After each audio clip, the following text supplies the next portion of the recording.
No one remembers your worst moments quite as much as you do. We all have those embarrassing, cringe-worthy memories that seem to haunt us. But here's the thing, we tend to blow them out of proportion. We replay them in our minds over and over again, reliving the embarrassment and shame. But guess what? No one else remembers them as vividly as we do. Think about it. How many times have you stayed up at night, replaying that awkward conversation in your head? How many times have you cringed at the thought of that embarrassing moment from years ago? We hold on to these memories, allowing them to define us, when in reality, they're just blips on the radar of our lives. So, why do we do this to ourselves? Why do we give so much power to our worst moments?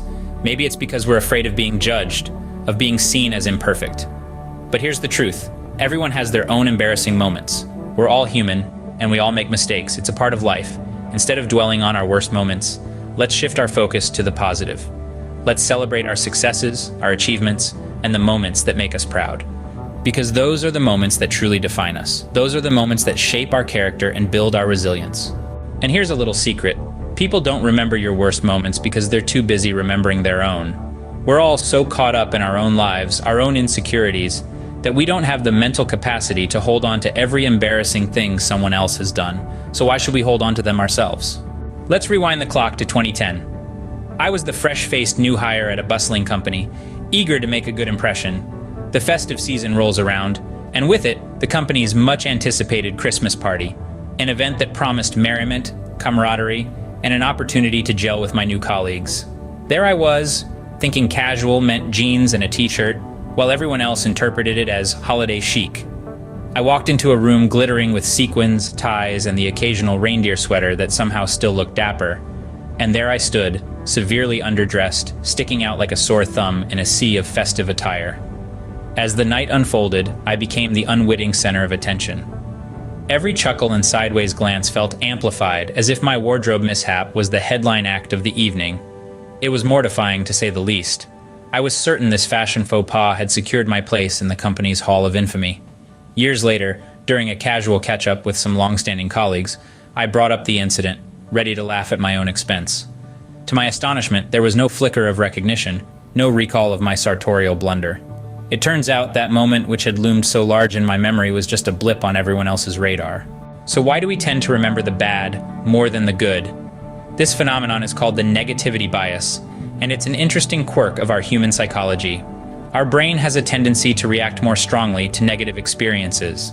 This is because, from an evolutionary standpoint, recognizing potential dangers was crucial for our survival. So our brains became wired to pay more attention to the negative to keep us safe. Several research studies have confirmed this bias.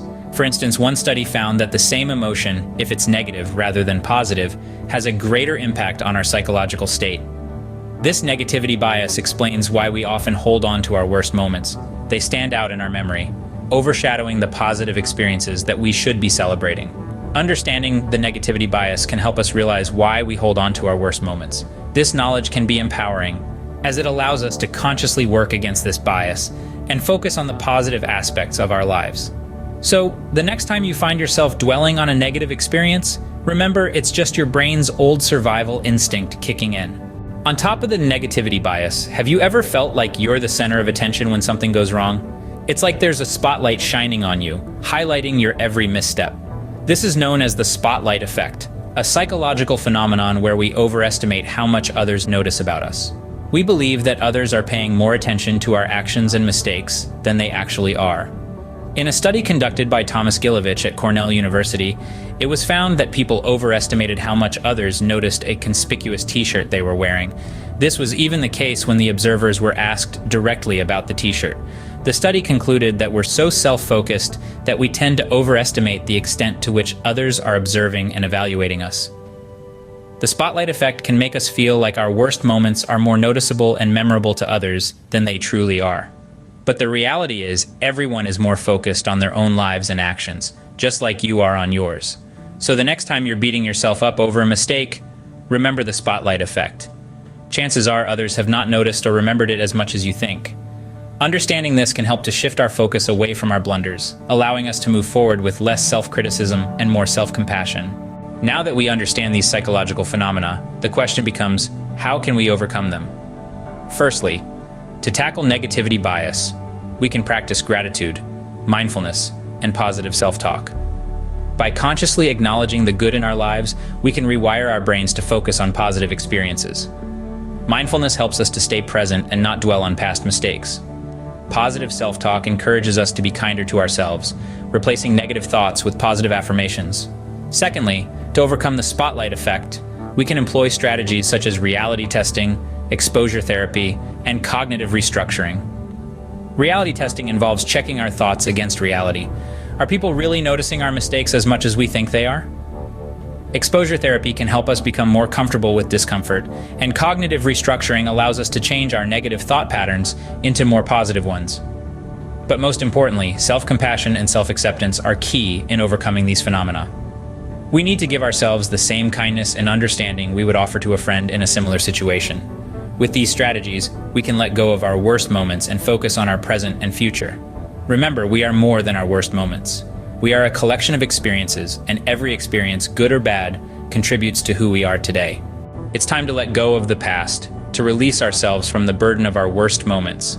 Embrace the fact that we're imperfect, that we're constantly growing and learning. Laugh at those embarrassing memories because they're a part of who you are, but they don't define you. So the next time you find yourself replaying that cringe-worthy moment in your head, take a deep breath and remind yourself, no one remembers your worst moments quite as much as you do. It's time to focus on the present, on the amazing person you are today, and the incredible things you're capable of achieving. Remember, life is too short to be defined by our worst moments. Embrace your imperfections, learn from your mistakes, and keep moving forward. You've got this.